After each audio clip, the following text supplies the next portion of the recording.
So, you know, dial in when you can. All right, anyone want to share? We've got the info online. These guys will be handing out. Anyone have a fitness goal or something that they'd like to do? What do you think?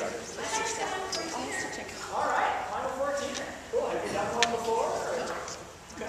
Well, yeah, that's good training. Okay. Any others? Base camp. All right. Cool. Do you have plans or? I'd like to go to base camp. How about Mount Everest itself? Base camp. The only difference between base camp and summit is thought process. How about going over a log without falling? Going over a log without falling, okay, that's a good one. It's all about where you look.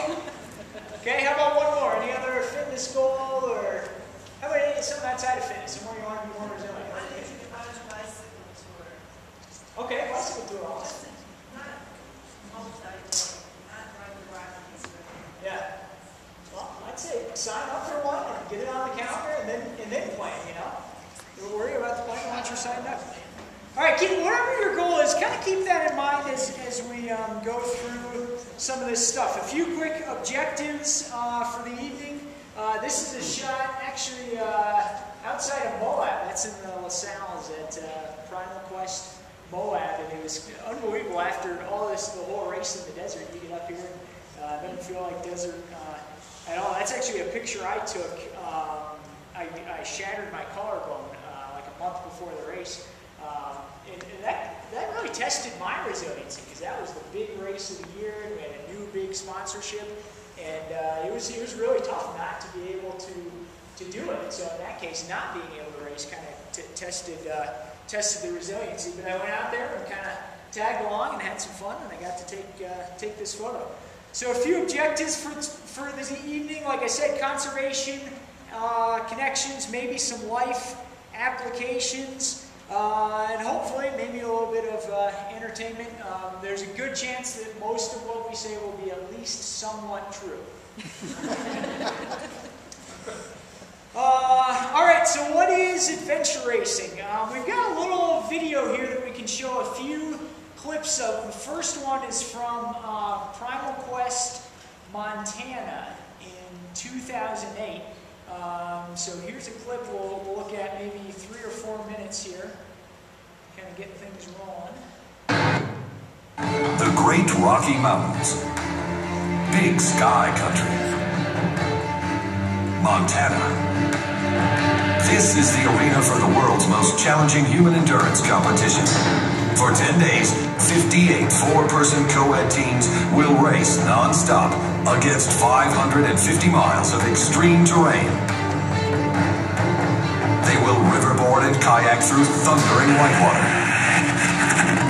I play those tapes in my head all the time of that feeling of this is it, this is the moment I'm gonna die.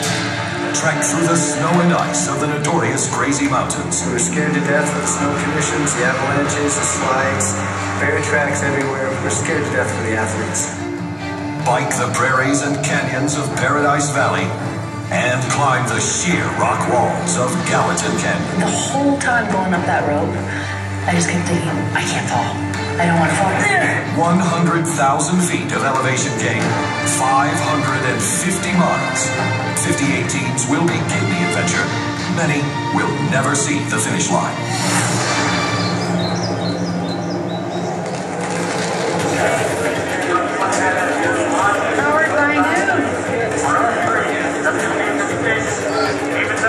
Headed by Mike Closer, defending champion Team Nike returns to defend their crown.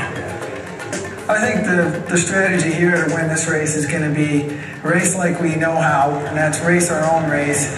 Try to stay near the front and make a move, try to distance ourselves from the rest of the field. Mike Closer has won more adventure races than anyone else in the sport. He's just so tough. So there's little that's going to get him thinking about anything else except getting to the front and winning the race. The terrain here in Montana, I think, should be quite well suited to our strengths. I believe there's going to be nearly 100,000 vertical feet of elevation gain in this race, and that's pretty much right up our alley for our strengths. I'd put this team up against anybody out there. Challenging the champions is Team Merrill Zanfel, headed by one of the greatest female adventure racers in the sport, Robin Benincasa. The race is pretty special because it's the first time I'm going to really do a big race on this chrome hip. After Robin's near collapse at the Adventure Racing World Championships last year, she was diagnosed with a serious hip problem. Finally went to see a doctor, and he took an x-ray of my hip and popped it up on the shadow screen, and he just went, yep, there's a problem, there's stage 4 osteoarthritis, and you'll probably never run again, and decided, I want a second chance, at this. This is my only chance to ever race again. August 29th, I've got my new bionic hip. I worry about it every minute of every day, for the last 9 months, seriously. I mean, like, am I fooling myself? Am I just going to be a big joke out there with one leg dragging behind me? I'd like to think I'm going to be my same old self, but it's just an absolutely huge question mark right now. And all I can do is all I can do.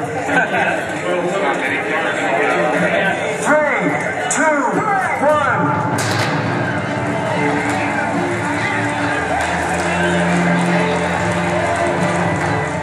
Racing for $175,000 in prize money, this Primal Quest has brought together some of the best ultra-endurance athletes in the world. Team Nike's Mike Closer is a world champion in 3 extreme sports. Team Merrill's John Jacoby and Robin Benincasa have also won many adventure racing world championships. They are the unsung heroes of extreme sport competitions. Ascent up the 11,000-foot Lone Peak is daunting, but it's just the first mile in this grueling 550-mile expedition race. Over the next 10 days, this course will punish competitors, taking them to the brink of exhaustion as they struggle to survive. Oh, we're close, are we? Even by itself, any section of this course would be an ultra-endurance event. But Primal Quest puts all of these extreme challenges together in a relentless 10-day race of epic proportions. This course will require all athletes to be masters of several extreme sports.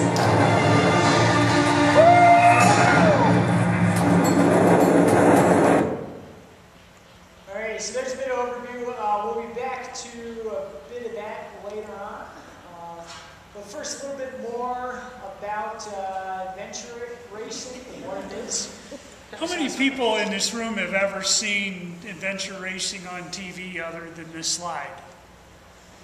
How many of you have seen the Eco Challenge on TV? Okay, well, Eco Challenge and Primal Quest that this film was are the 2 most well-known expedition distance adventure races that existed in the world, and are my specialty for the most part, and Travis's as well. An adventure race basically consists of several means of locomotion.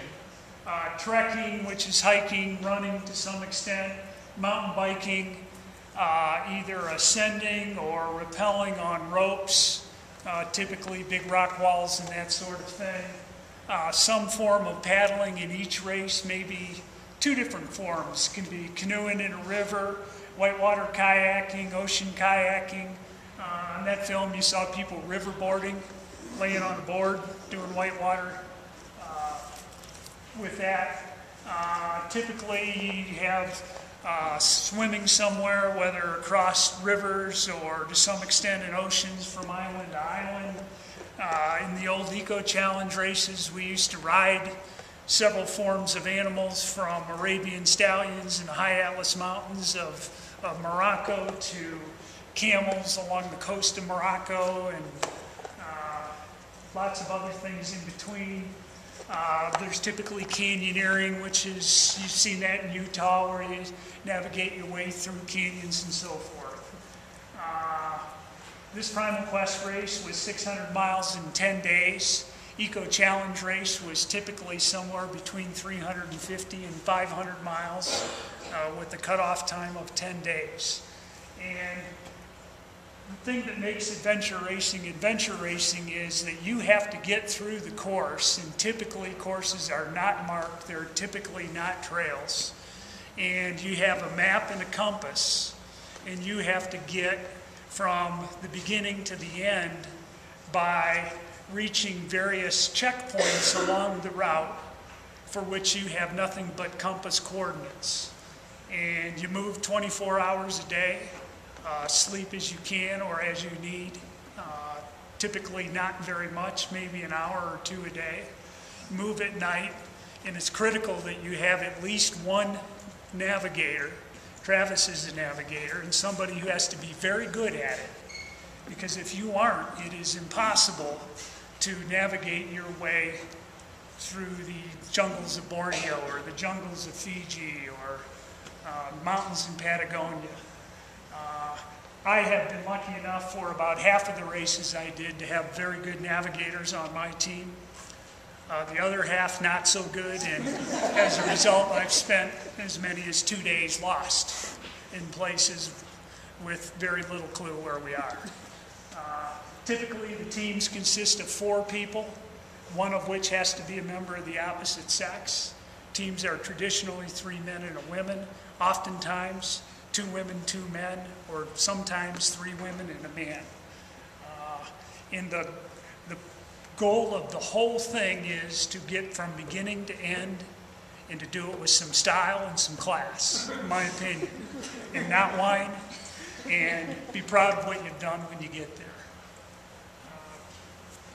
One thing I like about the co-ed makeup of it, there was a team a couple years ago with 2 women and 2 men that won the world championship, and I think that's pretty cool, especially in the long events. Everyone on the team has many times where they're the strongest person on the team, and everyone has many times where they're the weakest person on the team. And once you know, if you're talking about the shorter stage races where it's a lot of high-end intensity, typically the women just don't have quite as much high-end speed.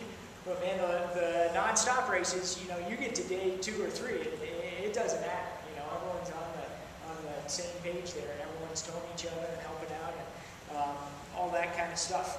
All right, a little bit more about my dad here. Like I said, you know, I was lucky to grow up in Evergreen doing cool stuff.